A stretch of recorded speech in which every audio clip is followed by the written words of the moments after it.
কেমন আছেন? আশা করি ভালো এবং সুস্থ আছেন। আমাদের মধ্যে অনেকেরই কোষ্ঠকাঠিন্যতার সমস্যা হয় বা সকালবেলা আপনার পেট পরিষ্কার হয় না। তার জন্য আপনার গ্যাস এবং অ্যাসিডিটির সমস্যা দেখা দিতে পারে। সারাদিন অস্বস্তিকর ভাব অনুভব হয়।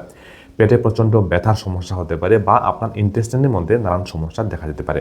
তো আজকের ভিডিওতে আমরা বিস্তারিতভাবে আলোচনা করব যাদেরই কোষ্ঠকাঠিন্যতার সমস্যা হয়, এই সমস্যা হওয়ার পেছনে প্রধান কারণগুলো কী রয়েছে, তাছাড়া কেন আপনার মধ্যে এই সমস্যাগুলো হচ্ছে এবং কিভাবে আপনি খুব সহজ কয়েকটি উপায় বলবো যেগুলোর মাধ্যমে আপনি আপনার পেট পরিষ্কার করতে পারবেন। এবং সকালবেলা যাদের এই সমস্যা হয় এবং সারাদিন গ্যাস অ্যাসিডিটির সমস্যা আপনার লেগেই থাকে, বিভিন্ন মেডিসিন সেবন করছেন, তারপর আপনি তা থেকে স্বস্তি পাচ্ছেন না, আজকের এই ভিডিওটা আপনি যদি সম্পূর্ণ দেখেন তাহলে এমন কিছু ইম্পর্টেন্ট উপায় বলবো, এগুলো আপনি যদি পালন করতে পারেন তাহলে অবশ্যই মাত্র 5 থেকে 7 দিনের মধ্যে আপনার এই সমস্যার সমাধান অবশ্যই হয়ে যাবে। আপনাকে দামি দামি ঔষধ অবশ্যই সেবন করার প্রয়োজন পড়বে না। এবং ভিডিওর শেষের দিকে একটি আয়ুর্বেদিক মেডিসিন সম্পর্কে আলোচনা করব। এটা যদি আপনি সেবন করতে পারেন তাহলে খুব তাড়াতাড়ি আপনার কিন্তু তা থেকে আপনি সমাধান অবশ্যই পেয়ে যাবেন। বন্ধুরা, ভিডিওটা অবশ্যই সম্পূর্ণ দেখার অনুরোধ রইল। চলুন ভিডিওটা শুরু করি।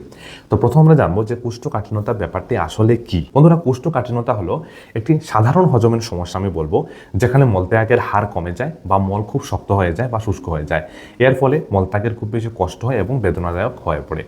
দেখুন, মূল যে বিষয় হলো মূলত আপনার খাদ্যের অভ্যাসে অপ্রয়োজনীয় ফাইবার বা আঁশের অভাবের ফলে কিন্তু বা কম জলপান করার ফলে কিন্তু এই কোষ্ঠকাঠিন্যতার সমস্যা সব থেকে বেশি মানুষের মধ্যে কিন্তু দেখা দেয়। কোষ্ঠকাঠিন্যতার প্রধান কারণগুলো কী কী হতে পারে, চলুন এগুলো সম্পর্কে আমরা জানি, তাহলে আপনারা বুঝতে পারবেন। কম আঁশযুক্ত খাবার গ্রহণ, খাদ্য তালিকায় শাকসবজি, ফলমূল বা গোটা শস্যের যেমন প্রচুর পরিমাণে ফাইবার থাকার প্রয়োজন, সেটার অভাব হলে আপনার কিন্তু কোষ্ঠকাঠিন্যতার সমস্যা হতে পারে। স্বল্প তরল গ্রহণ, অনেকেই পর্যাপ্ত পরিমাণে জলপান করেন না, খুব কম পরিমাণে জলপান করেন, সারা দিনে তারা 1 লিটার জলপানও করেন না, তাদের মধ্যে এই সমস্যাটা কিন্তু খুব বেশি দেখা যায়। শারীরিক ব্যায়াম একেবারে না করা, দীর্ঘ সময় ধরে বসে বসে কাজ করা, বর্তমানে যেটা আমরা করি হাঁটাচলা খুব কম হয়, সকালে এক্সারসাইজ করেন না, যার ফলেও কিন্তু আপনার এই কোষ্ঠকাঠিন্যের সমস্যা দেখা দিতে পারে। আমাদের অনেকেরই মলত্যাগ করার সময় এলে আমরা তাকে চেপে ধরে রাখি, যার ফলে সেটা আপনার ইন্টেস্টাইনের মধ্যে শক্ত হয়ে যায় এবং আপনার কোষ্ঠকাঠিন্যের সমস্যা কিন্তু বৃদ্ধি পেতে পারে। তাছাড়া বন্ধুরা, জীবনযাত্রা আমাদের পরিবর্তন, ভ্রমণ বা দৈনন্দিন যে রুটিন রয়েছে তার পরিবর্তন যদি আপনার হয়, তাহলে সাময়িক কালের জন্য বা অল্প সময়ের জন্য আপনার কোষ্ঠকাঠিন্যের সমস্যা অবশ্যই দেখা দিতে পারে। তাছাড়া বিভিন্ন মেডিসিন রয়েছে, মেডিসিনগুলো পার্শ্ব প্রতিক্রিয়ার ফলে হতে পারে। বিভিন্ন ধরনের মেডিসিন যেমন অ্যান্টাসিড বা রক্তচাপ নিয়ন্ত্রণ রাখার কিছু ঔষধ রয়েছে, এগুলোর ফলে কিন্তু আপনার হতে পারে। অন্যান্য বিভিন্ন স্বাস্থ্য সমস্যার ফলে আপনার কোষ্ঠকাঠিন্য হতে পারে, তার মধ্যে রয়েছে থাইরয়েডের সমস্যার ফলে হতে পারে, আপনার ডায়াবেটিসের সমস্যা হতে পারে, স্নায়বিক বিভিন্ন রোগ বা স্নায়ুর রোগ থাকলে এই সমস্যাটা আপনার দেখা দিতে পারে। বন্ধুরা, কোষ্ঠকাঠিন্যতার প্রতিরোধের কিছু উপায় সম্পর্কে আমরা আলোচনা করছি। দেখুন, প্রতিরোধ করার সবথেকে সহজ এবং সবথেকে কার্যকরী যে উপায়, সেটি হলো দৈনন্দিন খাদ্যের অভ্যাসের পরিবর্তন, আপনার জীবনযাত্রার পরিবর্তন, কিছু ছোট ছোট বিষয় রয়েছে এগুলোর মধ্যে পরিবর্তন করা, ওষুধের উপর নির্ভর না থেকে প্রাকৃতিকভাবে যে উপায়গুলো রয়েছে সেগুলো যদি আপনি পালন করতে পারেন, যেগুলো আমি ভিডিওতে বিস্তারিত আলোচনা করব, তাহলে আপনি সবথেকে বেশি উপকার কিন্তু বন্ধুরা পেয়ে যাবেন। তার মধ্যে নাম্বার 1 হলো আপনারা খাবারে ফাইবার বা আঁশযুক্ত খাবার অবশ্যই আজ থেকেই গ্রহণ করুন। খাবারে ফাইবারের পরিমাণ যদি আপনি বৃদ্ধি করেন তাহলে আপনার মল নরম হয় এবং তা সহজে অন্ত্র দিয়ে পাস হয়ে যায় এবং আপনার এই কোষ্ঠকাঠিন্যতার সমস্যা কিন্তু অনেক অংশেই কিন্তু আপনি কমাতে পারবেন। সবজি এবং ফলমূল দেখুন, খাবারের প্রতিদিন খাদ্য তালিকার মধ্যে পাকা পেঁপে, কলা, আপেল, খোসাসহ ব্রোকলি, গাজর, পালং শাক, লাল শাক, আঁশযুক্ত সবুজ শাকসবজি, জল, এগুলো অবশ্যই কিন্তু রাখবেন। তাছাড়াও হোল গ্রেইনস বা গোটা শস্য অবশ্যই রাখবেন। সাদা ভাতের বদলে আপনি লাল চালের ভাত সেবন করতে পারেন, লাল আটা, রুটি, ওটস, সকালে খাবারের সাথে কলা দিয়ে ওটস আপনি সেবন করতে পারেন, দেখবেন খুব সহজে হয়ে যাবে। ডাল, বীজ, মসুর ডাল, ছোলা, শিমের বীজ, ফাইবার খুব বেশি থাকে এগুলোর মধ্যে, এগুলো সেবন করতে পারেন। তাছাড়া রাতে ঘুমানোর আগে আপনি ইসবগুলের ভুসি অবশ্যই সেবন করতে পারেন। আমি অবশ্যই ভিডিওতে ট্যাগ করে দেবো ইসবগুলের ভুসি, আপনারা সেটা নিয়ে অবশ্যই আপনারা সেবন অবশ্যই বন্ধুরা করতে পারেন। তাছাড়াও সবথেকে ইম্পর্টেন্ট হলো কোষ্ঠকাঠিন্যতার ক্ষেত্রে জলের ব্যাপারটা।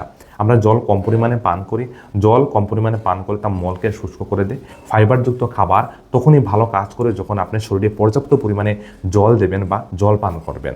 প্রতিদিন অন্তত 8 থেকে 10 গ্লাস 2 থেকে 2.5 বা 3 লিটার বিশুদ্ধ পানীয় জল অবশ্যই আপনাকে পান করা প্রয়োজন, তাহলে দেখবেন আপনি একেবারে পরিষ্কার হয়ে যাবে। সকালে খালি পেটে আপনি 1 গ্লাস হালকা গরম জল অবশ্যই আপনি পান করবেন, তা আপনার হজম প্রক্রিয়াকে চালু রাখতে সহায়তা করে এবং কোষ্ঠকাঠিন্যের সমস্যা কমায়। তাছাড়া ডাবের জল, লেবুর জল, এগুলো অবশ্যই পান করলে আপনি উপকার পাবেন। নিয়মিত শারীরিক পরিশ্রম আপনি অবশ্যই করবেন বা শারীরিক ব্যায়াম করবেন। দেখুন, আপনি বসে থাকলে শারীরিক নিষ্ক্রিয়তা হলে তা থেকে আপনার কোষ্ঠকাঠিন্যের সমস্যা দ্বিগুণ মাত্রায় কিন্তু বৃদ্ধি পেতে পারে বন্ধুরা, এগুলো অবশ্যই খেয়াল রাখবেন। তাছাড়া প্রতিদিন অন্তত 20 থেকে 30 মিনিট আপনি দ্রুত হাঁটাচলা, মর্নিং ওয়াক করা, এক্সারসাইজ করা বা ইভিনিং হলে ইভিনিং ওয়াক করবেন, হালকা ব্যায়াম অবশ্যই করবেন, যেগুলো আপনার কোষ্ঠকাঠিন্য কমাতে সহায়তা করবে। একটানা দীর্ঘ সময় ধরে বসে থাকা বা কাজ করা এগুলোকে আপনি এড়িয়ে চলুন। একটু পরপর নিজেকে একটু রিল্যাক্স ফিল করার জন্য একটু হাঁটাচলা করুন, একটু জলপান করুন, তাতেও কিন্তু আপনার কোষ্ঠকাঠিন্যের সমস্যা ঠিক হবে। মলত্যাগের অভ্যাসটাকে আপনি ঠিক রাখুন। তাগিদে যখন আসবে, যখনই আপনার মলত্যাগের ইচ্ছে হবে, তখন আপনি সঙ্গে সঙ্গে ওয়াশরুমে যাবেন এবং সেখানে গিয়ে আপনার ওয়াশরুমটা সেরে আসবেন।